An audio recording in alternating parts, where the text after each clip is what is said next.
삼신문 은혜 언약에 대한 이제 설명을 본격적으로 소개해 드립니다. 앞서서는 언약론 논쟁사에 대한 부분과 관련해서 지난 500년 동안 이 언약론이 어떤 논쟁들이 있었고, 특별히 우리 장로교 개혁파 입장에서는 행위 언약, 은혜 언약이라고 하는 이 두 구성으로 어떻게 또 이 언약론의 개념들을 지켜왔고 확립해 왔는지를 언약론 논쟁사 관점에서 소개해 드렸습니다.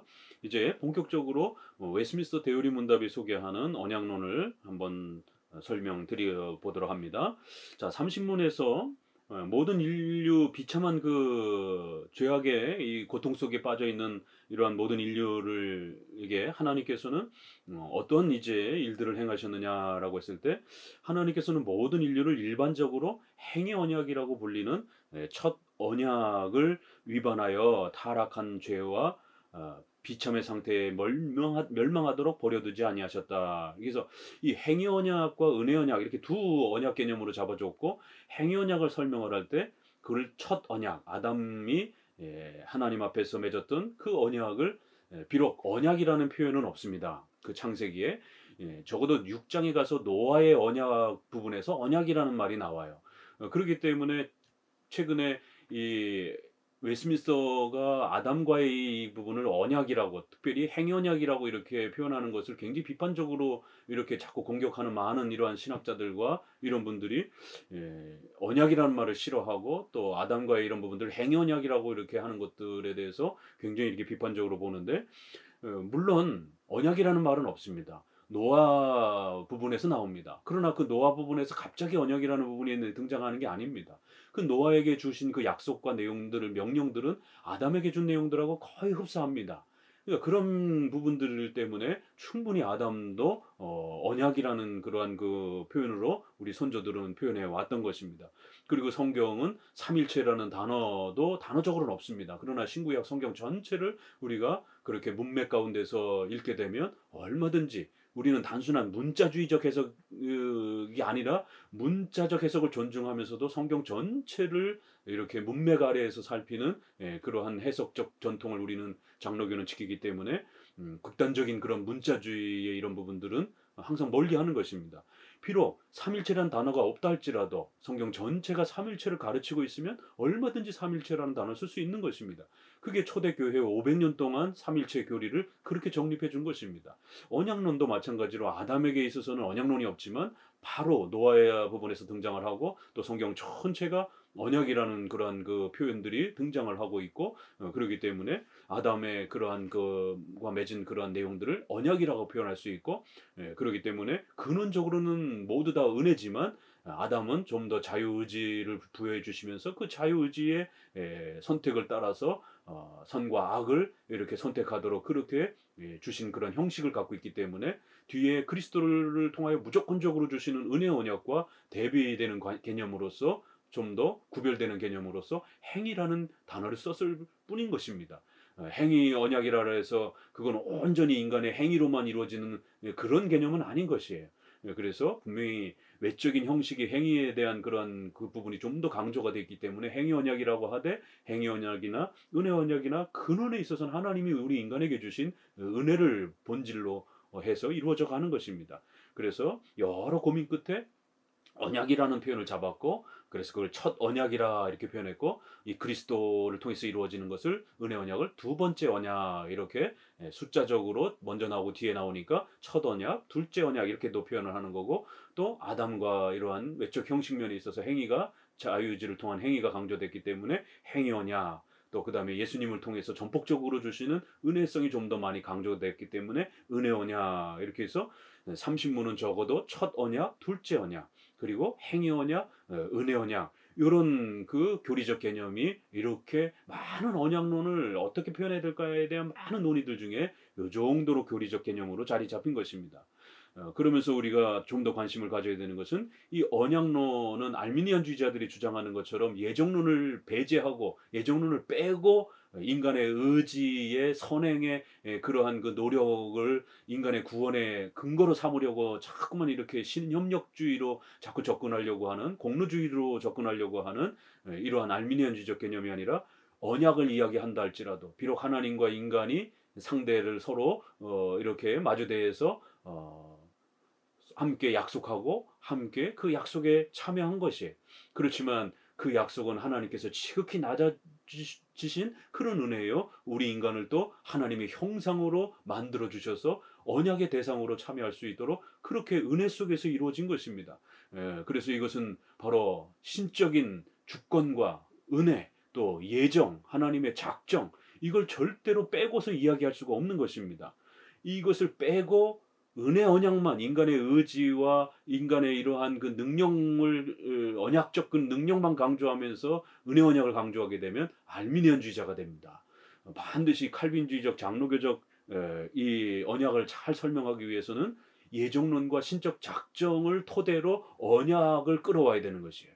왜냐하면 언약은 하나님과 인간이 1대1로 그런 능력과 능력을 전제로 서로 이렇게 반반씩 조건을 걸고 이렇게 맺은 그런 건 아닙니다.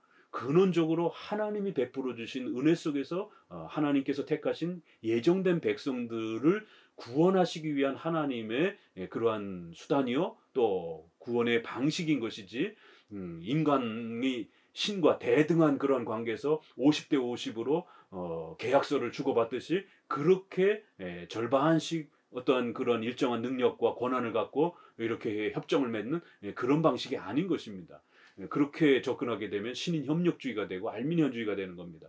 그래서 반드시 우리는 언약론을 이야기한다 할지라도 루터파처럼 이 신칭의의 모든 걸 집중하는 게 아니고, 또 코케우스처럼 또 지나치게 언약론만 갖고 신약구약 전체를 말하는 것도 아니고, 반드시 이 언약론은 7대 교리의 균형 아래에서, 또 언약론은 또 예정론과 신적 작정과 균형 아래에서 그 하나님의 구원을 예정을 펼쳐내시는 하나의 방식으로서 이렇게 언약론을 이해해가는 것입니다. 그 30문의 이 대답에도 보니까 이 언약은 바로 하나님은 순전한 사랑과 자비로 하나님의 전폭적인 은혜와 주권적인 하나님의 은혜 속에서 선택한 자들을 그 타락과 비참에서 구원하시기 위한 하나님의 그 구원의 은혜요, 역사요, 하나의 방식이지, 이게 언약이라고 하는 이러한 부분이 신과 인간이 대등한 그런 관계 속에서 뭔가를 이렇게 만들어내는 그런 방식이 아니라는 겁니다. 하나님의 순전한 사랑과 자비의 전폭적인 은혜 속에서 또 하나님께서 예정하신 자들을 구원하기 위한 그러한 구원의 수단과 방식이라는 것이, 그래서 선택한 자들을 이런 표현이 이제 30문부터 계속 강조가 됩니다. 그래서 장로교적 개혁파적인 은혜 언약을 다루는 방식은 7대 교리 균형 아래에서, 또 하나는 예정론의 이러한 그 전제 아래에서 다루는 것이 우리 장로교 개혁파의 은혜 언약을 다루는 방식인 것입니다. 이 두 가지가 무너지게 되면 결국 알미니안주의적인 그런 언약론에 빠지게 되고 루터파적인 언약론에 빠지게 됩니다. 이런 부분들이 아주 신학적인 중요한 그러한 차이점들입니다. 오늘날도 많은 분들이 개혁파권내 아래에서 이렇게 자꾸 은혜 언약을 혼동하는 분들이 이 알미니안주의와 루터파의 이런 영향을 받아서 그런 방식으로 언약론을 장로교 개혁파의 언약론과 섞어가지고 접근하다 보니까 이런 혼란을 겪는 것입니다. 이 부분을 명확하게 구별해야 됩니다. 자, 31문 은혜 언약은 누구와 맺은 것인가? 답, 은혜 언약은 두 번째 아담인 그리스도와 함께 그분 안에서 또한 그의 후손인 모든 택한 자들과도 맺은 것이다. 이렇게 31문은 본격적으로 그러면 그 은혜 언약의 대상은 누구냐라고 이렇게 말하는 것입니다. 결국 이 은혜 언약의 대상을 바르게 제대로 구성을 못하게 되면 결국 알미니안주의적인 은혜 언약이 되는 것이고, 그렇기 때문에 우리 장로교 개혁파권 내에서는 이 은혜 언약의 대상을 예정론의 그 내용으로 끌어가는 것입니다. 그리하여 반드시 은혜 언약은 그리스도의 공로와 은혜를 통해서 이루어지는 것이기 때문에 전폭적인 그러한 하나님의 은혜와 자비와 은총 속에서 이루어지는 것임을 반드시 강조하기 위하여 그리스도와 함께 그리스도 안에서 이렇게 예수 그리스도의 공로로 이루어지는 것임을 명확하게 먼저 첫 문장에 담았고요. 그리고는 그 그리스도의 은혜로 그리스도 안에서 그리스도와 함께 그의 후손들이 참여하는 거예요. 그런데 그 후손들은 모든 인류가 아니라 모든 택한 받은 자들이다. 그리하여 다시 한번 30문에서 언급한 예정론을 끌어옵니다. 그래서 은혜 언약은 반드시 예정된 그 하나님의 택한 백성들을 그리스도의 공로로 구원하기 위한 하나님의 구원의 방식인 것이지, 알미니안주의자들처럼 모든 인간에게 그렇게 언약을 던져주고, 그래서 인간이 자신의 의지와 능력으로 또 선행으로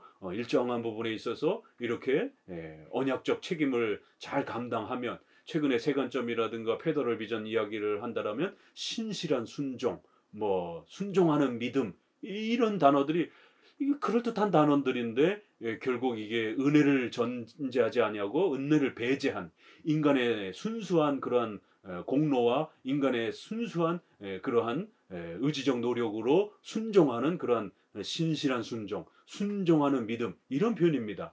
그러니까 표현은 굉장히 멋있는 표현이지만 여기에는 그리스도의 공로, 전폭적인 오직 그리스도, 오직 은혜, 이 두 개념이 빠진, 오직 예수 그리스도의 공로와 오직 은혜가 아니어도 일정한 부분에서는 인간이 자신의 의지를 가지고 일정한 부분 선행을 행하며 또 율법적인 순종, 신실한 순종, 또 순종하는 그러한 선행의 이런 행위들을 통해서 구원의 보탬이 될 수 있다라고 하는, 칭의를 유지시킬 수 있다라고 하는, 그 언약을 또 유지해 갈 수 있다라고 하는. 그럼 그 거꾸로 말은 그걸 유지를 제대로 못하면, 신실한 순종을 유지하지 못하면, 또 순종하는 믿음을 계속하지 못하면 언약이 취소되고 칭의가 취소된다라는 겁니다.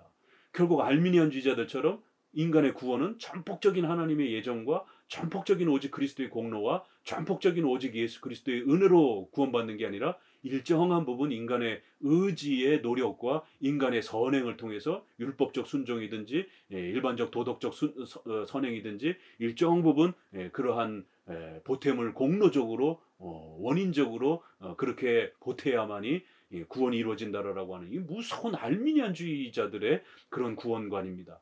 로마 카톨릭의 구원관이고, 결국 고대로 넘어가게 되면 어거스틴과 싸울 때의 반펠라기우스주의자들의 그런 구원관입니다. 그러니까 이게 교리가 이렇게 중요한 겁니다.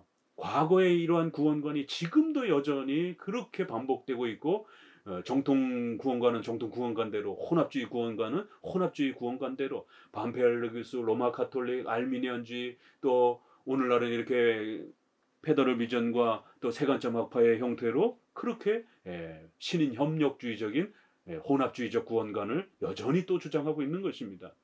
새로운 게 아닌 것입니다. 그렇기 때문에 노만 셰퍼드 목사는 바로 이 31문을 공격하면서 페더럴 비전 쪽에서는 웨스민스터 31문은 잘못됐다. 왜 잘못됐느냐면, 은혜 언약은 인간의 신실한 순종과 순종하는 믿음을 통해서 철저하게 율법에 또 선행에 이렇게 순종하거나 그 선행을 끊임없이 행하지 못한다라면 얼마든지 칭의와 언약이 취소될 수 있다라는 것이. 그래서 다시 지옥 백성이 될 수 있다라고 이렇게 말을 해야 적어도 인간이 나태해지지 않는다라는 거예요. 게을러지지 않는다라는 거예요. 책임감 있게 인간이 결국 도덕적으로 살아간다라는 것이. 결국 알미니안주의자들이 도르트 때 예정론을 공격했던 예정론 가르치게 되면은 하나님을 폭군으로 설명한다. 숙명론처럼 그렇게 폭군으로 소개할 여지가 있다. 또 결국 인간의 악에 대한 책임을 하나님께 돌리면서 인간은 나태해지고 게을러진다. 전도에 방해된다. 그리고 사회적으로 도덕 윤리에 있어서 인간은 아주 나태하고 게을러진다.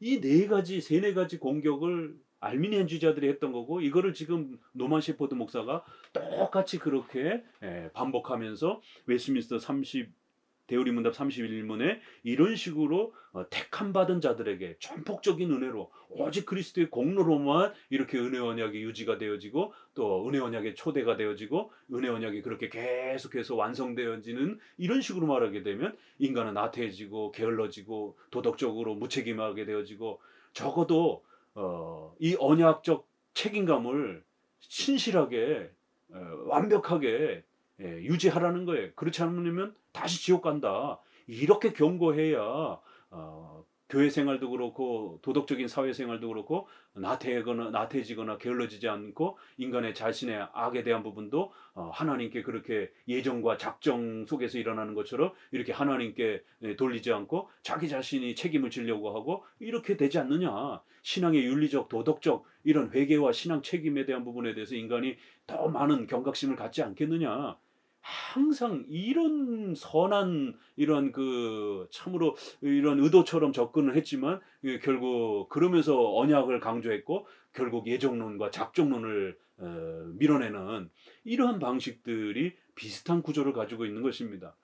그래서 또 우리가 다음에 계속해서 이 언약론에 연결돼 있지만 최근에 또 회심 준비론이라고 하는 이런 부분도 마찬가지. 요거는 32문에서 또 연결해서 소개가 됩니다.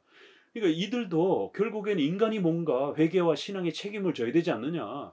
결국 인간이 뭔가 도덕적이고 윤리적인 부분에 있어서 어떤 책임을 세게 져야 되지 않느냐. 죄에 대한 어떤 이런 부분에 대해서 작정과 예정을 이렇게 자꾸 강조하지 말고 인간이 하나님 앞에 반성하고 책임감을 가져야 된다라고 강력하게 세게 주장해야 되지 않느냐. 이게 다 같은 그러한 방향성입니다. 그렇게 아무리 선한 의도로 이게 뭐 틀린 말은 아니죠, 사실은. 그렇지만 신학의 체계라고 하는 것은 신학의 전체 체계가 균형 있게 맞아야지 어느 한쪽으로 이렇게 쏠리게 되면 그 교리만 강조되어지게 되고 그 교리만 강조되어지면서 다른 교리가 붕괴가 되어지게 되면 결국 성경 전체의 하나님의 뜻이 무너지게 되는 이런 이제 결과를 맞이하게 되는 것입니다. 그래서 아무리 선한 의도라 할지라도 그것이 다른 교리를 파괴하고 무너뜨리는 방식으로 그 교리가 이렇게 등장을 하게 되면 오히려 결국 더 심각한 무리를 일으키게 되는 것입니다. 자, 이러한 많은 분들이 결국에는 인간의 도덕 책임, 죄에 대한 책임, 또 이러한 하나님의 이러한 예정과 작정이 강조될 때의 숙명론적인 이러한 인간의 의지에 대한 이러한 강조가 소홀해진다라고 하는 이런 많은 그러한 도전들이 결국 같은 방식으로 접근이 되었던 것입니다. 그래서 웨스민스터는 벌써 도르트 때의 이런 논쟁들이 있었기 때문에 이런 것들을 철저히 막기 위해서 은혜 언약의 대상은 오직 예정된 그 백성들, 택함 받은 바로 그 백성들, 그들을 대상으로 하는 것이지 모든 불신자들까지 포함해서 만든 건 아니라는 것이에요.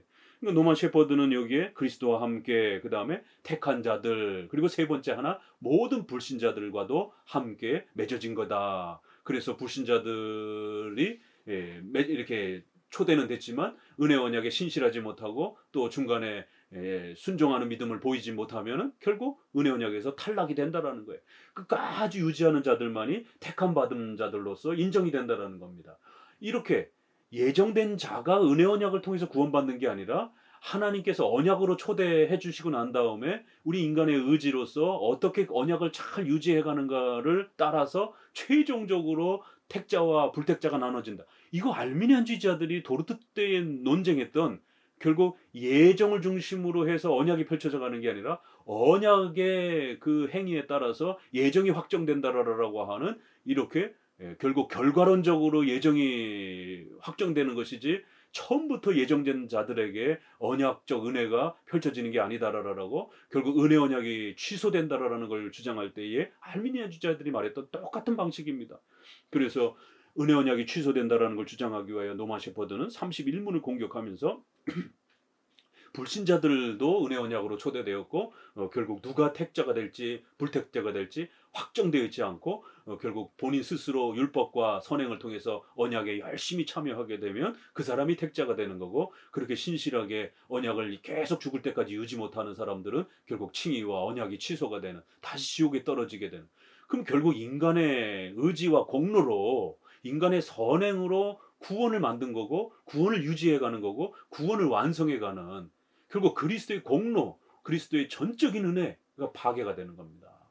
이렇게 오늘날의 신학 논쟁의 이러한 부분, 언약론 논쟁도 새로운 게 아니고 다 과거의 논쟁이었던 겁니다. 그걸 변형하고 또 변형한 것뿐이에요.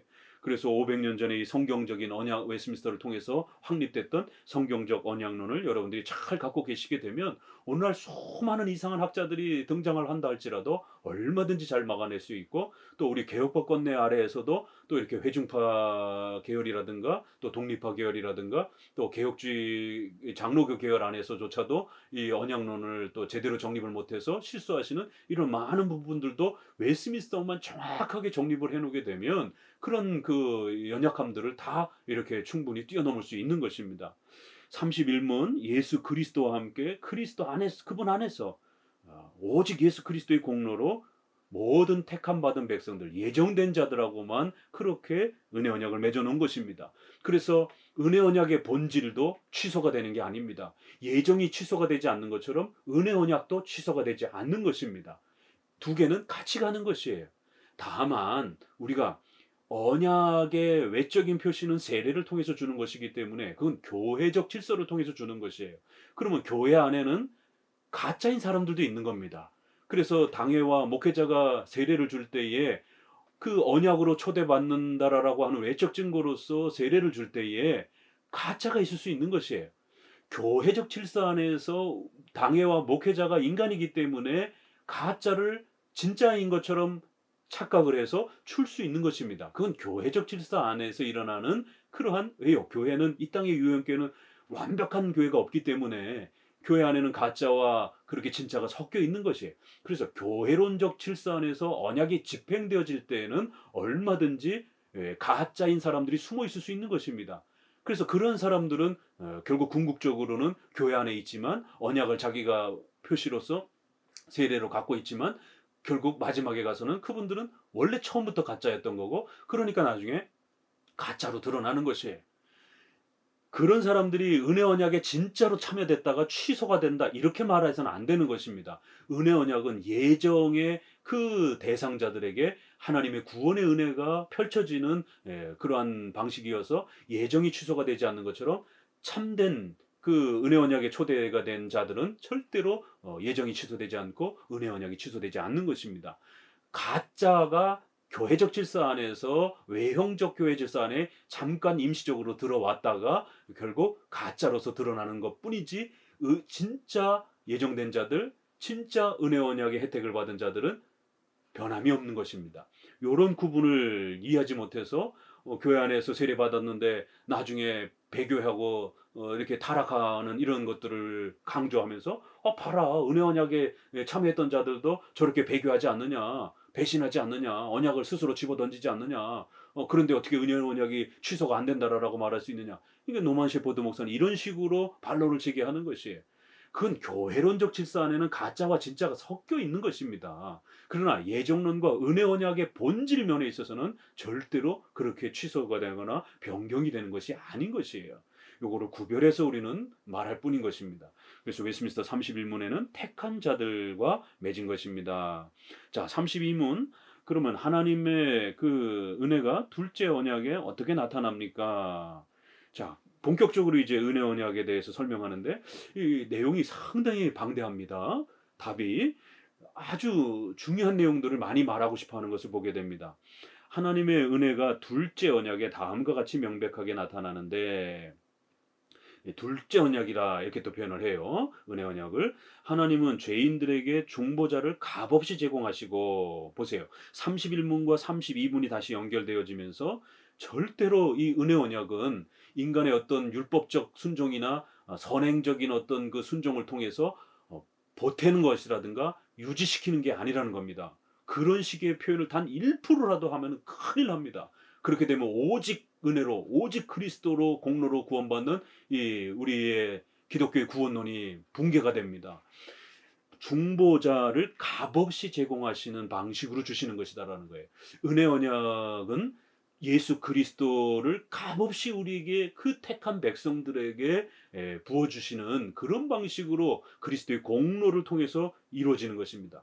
중보자를 통하여 구원과 생명을 주시는 방식으로 집행되는 거라는 겁니다. 두 번이나 반복합니다. 중보자를 값없이 제공하시고, 그리고 중보자를 통하여 오직 중보자를 통하여 구원과 생명이 주어지는 그런 방식이라는 거예요. 인간이 율법에 순종해서요? 아니요. 인간은 전적으로 부패하고 무능력한 자들이기 때문에 절대로 인간의 의지와 선행으로서는 하나님이 요구하시는 율법에 순종할 수 없는 것입니다. 또 인간이 도덕적 윤리적으로 선행을 통해 가지고 그렇게 보탬을 할 수 없는 것이에요. 오직 그리스도의 공로와 은혜를 통하여 전적으로 부패하고 무능력한 인간에게 주시는 것입니다. 그리고 하나님은 죄인들로 하여금 중보자와 연합할 조건으로 믿음을 요구하시는데, 그래서 하나님은 죄인들로 하여금, 그래서 전적으로 부패하고 무능력한 자들을 또 한편으로는 강조하는 것입니다. 그래서 오직 그리스도의 공로와 전적 부패가 서로 이렇게 맞물려 있고요. 그러면서 이 은혜 언약이 집행되어지는 그 수단은 무엇이냐라고 했을 때, 예정론이 집행되어지는 수단은 은혜 언약입니다. 예, 하나님이 선택받은 백성들을, 선택한 자들을 구원하실 때 그냥 하늘에서 구원이 뚝 떨어지는 이런 방식으로 주는 것이 아니라 은혜 언약, 언약이라고 하는 건 하나님과 인간이 쌍방이 서로 약속을 맺는 것이에요. 그래서 이걸 우리가 쌍무적 언약이다 이렇게 표현을 하는 것입니다. 그 근원적 성질은 분명히 언약은 본질적으로 주권적 언약, 편무적 언약, 일방적 언약이라는 거예요. 하나님이 일방적으로 주시는 은혜의 성격입니다. 그래서 일방적 언약, 편무적 언약이에요. 그러나 그것을 집행하실 때는 하나님이 아담을 인격자로 초대해 주셔서 아담에게 또 의지를 주셔서 아담이 하나님 안에서 그 인격의 책임감을 가지고 하나님 앞에 순종할 수 있도록, 짐승과 돌처럼 이렇게 의지가 없는 자처럼 이런 것이 아니라 하나님의 형상으로서 의지를 가지고 인격적 책임을 가지고 하나님과 약속을 이렇게 또 집행하고 순종할 수 있는 자로 그렇게 초대해 주신 것이에요. 그래서 약속이라는 방식으로 쌍무적인 형태로, 근원은 본질적이고 편무적이고 은혜적이지만 외적인 형식 면에서는 인간이 인격자로서 참여를 하는 거예요. 그래서 쌍무적인 언약을 맺는 형태로 그렇게 참여를 하는 겁니다. 알미니안주의자들은 바로 이걸 착각을 하는 거예요. 외적인 형식에서 쌍무적으로 참여를 하다 보니까 마치 인간이 하나님과 대등한 어떤, 처음부터 본질적으로 그러한 어떤 존재인 것처럼 이렇게 착각을 하는 겁니다. 그러나 언약이란 본질적으로 편무적이고 주권적이고 은혜적인 것이라는 거예요. 그렇지만 또 이제 우리가 하이퍼 칼비니즘을 조심하셔야 됩니다. 하이퍼 칼비니즘은 예정론을 너무 지나치게 강조를 하다 보니까 이 인간의 언약적 책임, 인간의 의지적 책임, 인간의 이러한 또 인격적 책임을 제대로 균형 있게 강조를 못하는 겁니다. 알미니안주의자들은 하나님의 주권적인 은혜의 이 부분을 놓쳤다라면 하이퍼 칼비니즘과 극단적인 이러한 또이 칼비니즘주의자들, 또 극단적 이러한 그 예정론주의자들은 결국 인간의 인격적 책임을 소홀히 여기면서 마치 예정을 하나님이 행하셨다라면 은혜 언약도 무시하고 그냥 저절로 그냥 이렇게 칭의도 주어지고 저절로 성화도 되어지고 저절로 회개도 되어지고 저절로 믿겨지게 되어지는 이런 극단적인 숙명론과 운명론처럼 이렇게 예정론을 펼쳐가는 이런 것도 또 극단입니다. 그래서 웨스민스터는 어떻게 설명하느냐 하면 이 모든 것은 오직 하나님의 신적 작정과 예정 속에 일어나는 것이고 오직 예수 그리스도의 공로를 통해서 값없이 베풀어 주시는 그런 주권적인 그런 은혜 속에서 일어나는 겁니다. 그렇지만 하나님이 외적으로 그걸 드러냈을 때는 은혜, 언약, 약속, 쌍무적인 그런 방식으로 펼쳐내시는 것입니다. 그래서 인간을 짐승이나 돌처럼 취급하지 아니하고 하나님의 형상으로서 이렇게 취급하시고 그리하여 인간을 인격적 존재로 취급하시면서 하나님이 지극히 낮아지시고 인간을 높여주셔서 이렇게 놀라운 언약이라고 하는 약속의 대행자로서, 약속의 상대자로서 우리를 초대하셔서 하나님께서 구원을 베풀어 주신다라는 거예요. 그래서 구원은 하나님이 주시는 거예요. 회개와 신앙은, 믿음은 하나님이 주시는 거예요. 그러나 그것이 외적으로 집행될 때는 회개와 신앙은 인간이 하는 겁니다. 하나님이 회개하고 믿을 필요는 없는 것이죠. 그건 인간이 믿고 회개해야 되는 겁니다. 하나님이 회개와 신앙을 주시는 건 맞아요. 근원적으로 하나님이 주시지 않냐면 인간이 받을 수 없습니다. 주시는 건 하나님이십니다. 그러나 그것을 실무적으로, 그것을 책임적으로 집행해야 되는 사람은 인간인 것이에요. 그래서 외적인 형식을 언약적 형태로 그렇게 베풀었고 이 언약의 도구와 수단은 반드시 구원의 이러한 회개, 신앙, 이런 믿음의 질서들을 하나님께서 사용하셔서 은혜 언약이 집행되고, 이 은혜 언약을 통해서 예정의 이런 역사가 집행이 되도록, 예정의 도구는 은혜 언약입니다. 은혜 언약의 도구는 믿음이라는 것이에요. 그래서 이 은혜 언약에 참여하기 위해서는 반드시 그 연합할 수 있는, 중보자와 연합할 수 있는 조건은 믿음을 통해서만이 가능한 겁니다. 그런데 알미니안주의자들은 우리가 사용하는 도구적이고 수단적인 것으로서 우리는 이 언약에 참여하는 겁니다. 인간은 하나님과 대등한 관계로 처음부터 그런 능력을 갖고 이렇게 참여하는 게 아닙니다. 우리는 도구적으로, 수단적으로 하나님께서 베풀어 주신 이 예정의 혜택을 이루어 가시는 은혜 언약에 도구적으로 믿음을 가지고 그렇게 참여하고 언약에 참여를 하는 것이에요. 그래서 연합할 조건, 그래서 이 조건이라는 말은 도르트 신조 때 알미니안주의자들과 싸울 때 우리는 무조건적인 예정, 선택, 은혜, 이런 표현을 썼지만 저쪽에서는 조건적인 은혜, 조건적인 예정, 이런 것들을 많이 썼기 때문에 조건과 무조건이라는 단어가 아주 첨예하게 논쟁을 이렇게 다뤄가는 단어입니다. 그래서 조건이라는 말을 이 도르트나 웨스민스터는 잘 안 씁니다. 그러나 아주 꼭 써야 될 때가 있어요. 이렇게 믿음은 우리 구원의 조건입니다. 믿음은 반드시 은혜 언약의 수단이요 조건입니다. 이렇게 쓰는 것입니다. 도구적 조건, 수단의 조건이라는 것이에요. 그럼 알미니안주의자들은 이 믿음이라는 거를 어떻게 사용하느냐 하면 이 조건이라는 말을 공로적으로 쓰는 거예요. 원인적으로 인간의 그런 선행과 순종이 그리스도의 공로 반, 인간의 순종의 조건 반, 믿음의 이러한 행위 반, 이거를 조건으로 그렇게 사용한다라는 거예요. 우리는 절대로 공로나 근원적인 구원의 원인으로서 믿음을 조건으로 사용하지 않습니다. 믿음은 마치 밥을 떠먹는데 우리가 숟가락이 필요하듯이 이 은혜 언약에 참여하기 위한 도구적이고 수단적인 의미로서 참여를 하는 것입니다. 그래서 조건으로서 믿음을 요구하신다, 이런 표현을 잘 구별해서 써야 됩니다. 다른 모든 구원의 은혜와 함께 그 믿음이 그들 안에서 역사하도록 택하신 모든 자들에게 성령을 약속하시고 주셨으며, 여기도 보세요.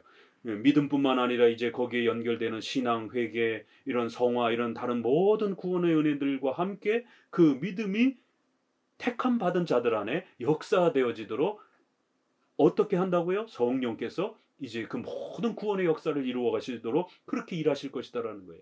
결국 이 구원의 이러한 질서들을 근원적으로 베풀어 주시는 분도 성령의 이러한 그 효력 있는 역사를 통해서 이루어 주시는 은혜와 선물이지, 비록 인간이 인격적 책임을 가지고 신앙과 회개를 반드시 해야 됩니다. 그건 인간이 해야 되는 겁니다. 그러나 그럼에도 불구하고 그 신앙과 회개와 믿음을 주시는 것은 하나님의 선물인 것이, 이 두 개를 조화를 잘 맞춰서 설명을 해야 됩니다. 비록 인간이 믿음을 가져야 되는 것은 은혜 언약에 참여하기 위한 분명한 조건입니다. 그리고 신앙과 회개를 해야 하는 것은 분명한 인간의 책임인 것이에요. 그러나 이 인간의 책임에 대한 부분을 잘못 이해해서 공로적으로, 원인적으로 마치 이 은혜 언약을 만들어가는, 예정론을 만들어가는 어떤 토대인 것처럼 이렇게 방향을 잡고 설명하기 시작하게 되면 알미니안주의가 되고, 또 알미니안주의를 변형한 회심준비론이 되는 것입니다. 그래서 회심준비론은 회중파들이 이 알미니안주의와 장로파의 전폭적인 은혜와 전적인 하나님의 주권으로, 예정으로, 또 신앙과 회개와 모든 믿음이 주어진다라는 이 장로교 입장과 알미니안주의의 이 중간쯤에 이 부분이 섞여지면서, 그래도 어느 정도 신앙과 회개는 인간이 더 해야 된다라고 강력하게 말해야 되지 않는가, 장로교파처럼 너무 세게 이 모든 것이 다 그냥 하나님이 주신다라고 말하게 되면 게을러지지 않는가, 그렇게 되면 인간의 책임은 등한시되어지지 않는가, 또 그렇게 되면 결국 죄와 관련해서 인간은 나태해지지 않는가, 이 염려로, 선한 염려로 결국에는 고민하다가 결국 장로교처럼 세게 말하지 않고, 장로교는 모든 걸 하나님이 주신다, 믿음, 신앙, 이런 모든 부분들 하나님이 주신다는 예정론을 먼저 강조하면서 신앙과 회개와 믿음의 이런 조건에 대한 책임을 이야기해 준 겁니다. 알미니안주의는 이걸 거꾸로 말한 것이고요. 자, 회중파를 중심으로 해서 회심 준비론이 나오기 시작한 거는 요거 두 개를 이렇게 중간쯤에 놓기 시작한 겁니다. 그래서 굉장히 헷갈리기 시작했고 결국 이러한 것들은 17세기 당시에 존 오웬과 또 이러한 그 17세기 당시 회중파들도 약간씩 그런 표현들을 했고 네덜란드로 넘어가면서 에임스 제자인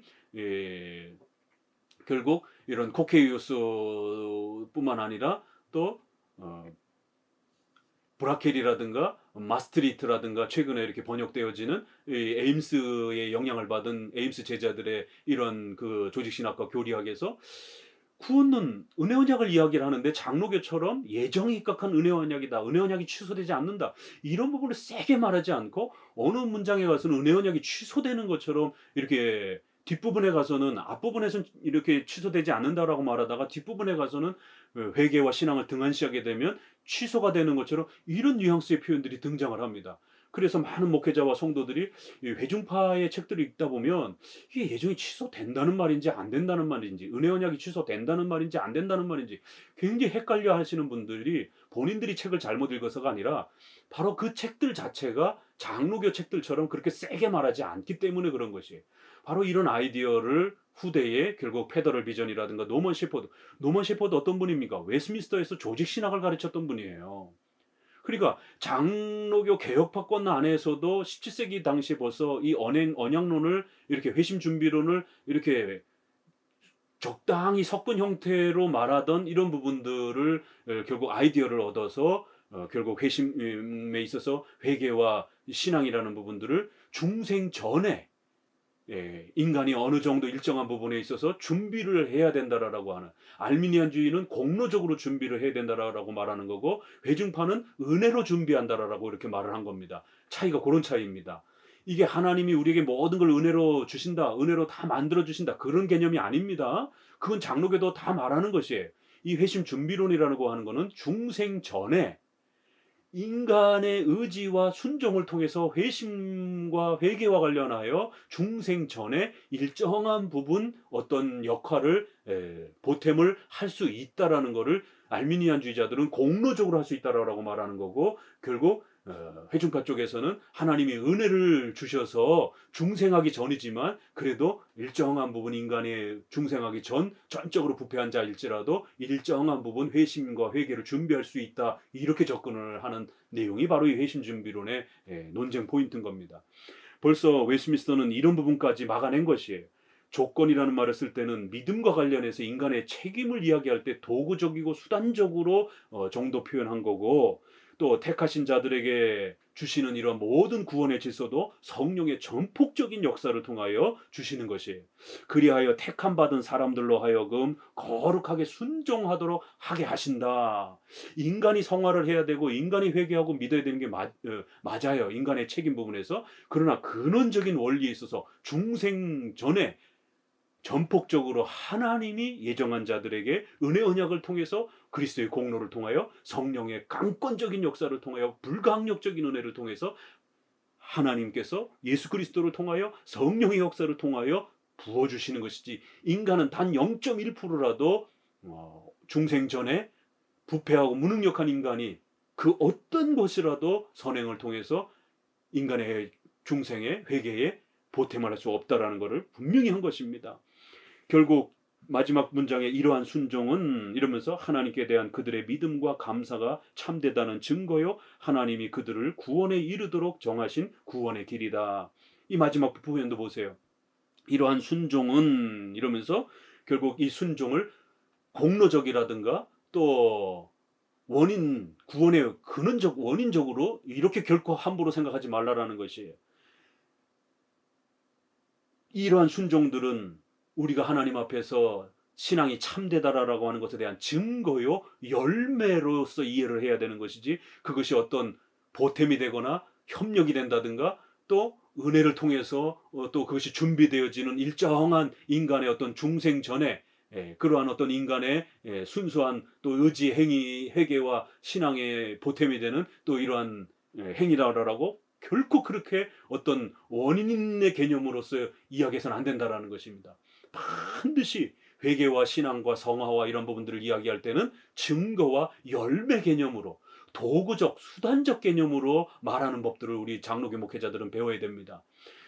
이거를 헷갈려 하게 되면 결국 알미니안처럼 세게 말하는 자들도 문제가 되지만 세게 말하지 않더라도 순서를 뒤바꿔서 말하는 논리의 혼동을 가지고 말하는 회중파들, 계열의 이런 목사님들도 마찬가지인 것이에요. 회중파들은 알미니안처럼 그렇게 세게 말하지는 않습니다. 그러나 논리의 선후 관계를 이렇게 제대로 잡지 못해서 은혜를 얘기하지만 결국에는 이러한 순종과 이러한 믿음과 회개와 이러한 부분들을 조건이라는 단어를 또 준비라는 단어를 세게 말하면서 결국 앞에 거를 밀어내게 되는, 그러면 논리적 선후 관계가 결국 알미니안주의를 향해 가게 되는 것이에요. 그래서 볼코베 조직 신학을 보게 되면 아무리 선한 의도라 할지라도 논리 선후 관계를 정확하게 말하지 않고 또 뒤에 부분에서 말해야 될 걸 너무 세게 이렇게 치우쳐서 말하게 되면 둘 다 은혜와 믿음을 조건을 얘기했지만 결국 뒷부분을 세게 말을 하게 되면 앞부분을 밀어내면서 결국 알미니안주의로 향하게 되는 위험성이 있다라고 이렇게 또 회중파의 이러한 구원관에 대한 부분들의 위험성을 경고하는 것을 보게 됩니다. 바로 이런 모든 부분들에 있어서 믿음을 조건으로 말을 하고 또 이런 순종이라는 표현을 하고 그리고 이런 것들은 증거라는 이런 표현들, 이런 부분들이 최근에 회심 준비론과 관련해서 또 이렇게 신앙과 회개를 어떤 방식으로 준비할 수 있느냐라고 했을 때 공로적으로 준비하는 것, 은혜로서 준비하는 것, 아니요, 우리는 하나님의 예정과 언약을 펼쳐내는 방식으로서 제2원인 웨스민스터의 인간의 인격적 책임으로서 믿음과 신앙과 회개를 말하고 그 열매로서 말을 하고 증거로서 말을 하는 것이지, 어떤 형태로 공로적으로 말하든 은혜적으로 말하든 그런 방식으로의 준비 개념을 우리는 굉장히 조심하는 것입니다. 이렇게 32문은 벌써 그 시대의 이러한 논의들을 이미 다 막아내고 결국 구원에 이르도록 정하신 바로 그런 구원의 하나의 방식이요 질서이신 것입니다. 하나님이 펼쳐내시는 그러한 엄청난 구원의 하나의 그 방식들이요 도구들이요 수단들이지, 그 어떤 분야 은혜 언약 부분에서도 그걸 펼쳐나가는 또 믿음, 신앙, 외계 부분에서도 단 1%라도 결코 인간의 이러한 선행과 순종과 또 이런 준비와 이러한 부분들이 공로적으로나 원인적으로 그렇게 반영될 수 없다라는 것을 철저히 막은 것입니다. 특별히 웨스민스터 신앙고백서 이제 자유지 부분에서는 어떠한 부분에서도 인간은 회개를 준비할 수 없다 이렇게 아주 강하게 선을 긋고요. 또 10장의 중생 부르신 부분에서도 중생과 관련해서는 인간은 수동적이다라고 이렇게까지 강하게 표현하면서 인간은 중생 이전에 어떤 형태로든지 회개와 신앙과 관련해서 능동적으로 단 1%라도 은혜로 형태로라도 준비할 수 없고요. 또 알미니안처럼 공로적으로도 준비할 수 없고요. 또 회개와 관련해서 인간의 자유의지를 가지고 인간이 준비할 수 없다라고 이렇게까지 선을 긋은 것입니다. 그렇기 때문에 최근에 또 이렇게 구원론과 관련해서 또 많은 혼란을 지금 일으키고 있습니다. 성경적인 이신칭이 구원론이 이렇게까지 지금 도전을 받고 있는 것입니다. 그래서 웨스민스터를 우리가 다시 배워야 되는 이러한 필요성과 이유가 또 이렇게 우리는 오늘 우리 시대의 교리의 혼란이 결국 신앙의 혼란, 교회의 혼란으로 이렇게 나타나는 것을 보게 됩니다. 웨스민스터의 이러한 언약론이 얼마나 훌륭하고 또 성경적인지를 더 깊이 또 배워가시기를 바랍니다. 감사합니다.